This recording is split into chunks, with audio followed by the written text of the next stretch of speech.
Hello, I'm Amara Jones, and today is Friday, June 12th. This is Caffeine TV, your daily news brief, here to take you through 3 headline numbers in just 3 minutes, giving you a different take on everything from housing policy to the Real Housewives. The first number of today is 2, as in the number of people killed by police in Great Britain during the past 3 years versus an estimated 3,000 in the United States during that same time period. And an article in the Washington Post today poses the question of whether or not it's time for the United States to change the way that it polices. Now, the big difference is that the overwhelming majority of police officers in the United Kingdom don't carry guns, and the minority that do face 5 years of training, including rigorous psychological examinations. Now, to be fair, the United Kingdom is 5 times smaller than the United States population-wise, and guns there are illegal, but during a week in which a police officer described as, quote, out of control, close quote, by his own police department, did a mall cop barrel roll into a group of black unarmed teenagers and came a nanosecond away from shooting one of them, barely clothed. Perhaps it's time for the United States to follow the United Kingdom's example. The next number of today is 67, as in 67 to 41. That was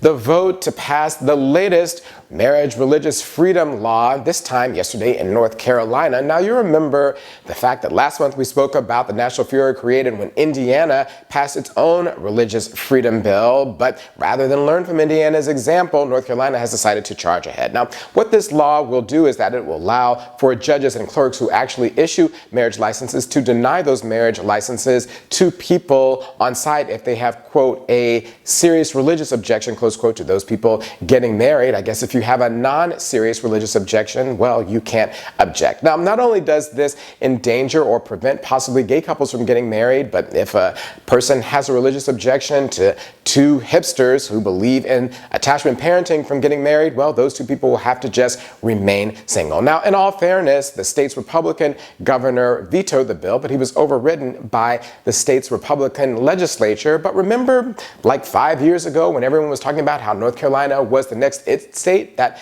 banks were moving there and that it was going to become the Silicon Valley of the South, full of creative people? Well, not if they continue with this mess. The last number today is 50,000, as in $50,000, according to developers of a new sex robot. That's how much the units will cost when they hit the market 2 years from now. Apparently, these new units will be able to talk and move, unlike the current $10,000 models, which I guess just lied there still. This all comes from a New York Times series this week on how robots will change our lives, and of course, nothing changes lives like sex. Now, at first glance, all of this may appear to be a tad odd, but it may have an impact in certain areas. Perhaps it will take the pressure off of prostitution and some of the sex trafficking, which of course feeds it, and it might even make a difference in marriages, taking the pressure off of certain marriages during certain periods of times. But I have to say, though, that when I think about it a little bit more, this makes me go a little bit, ooh.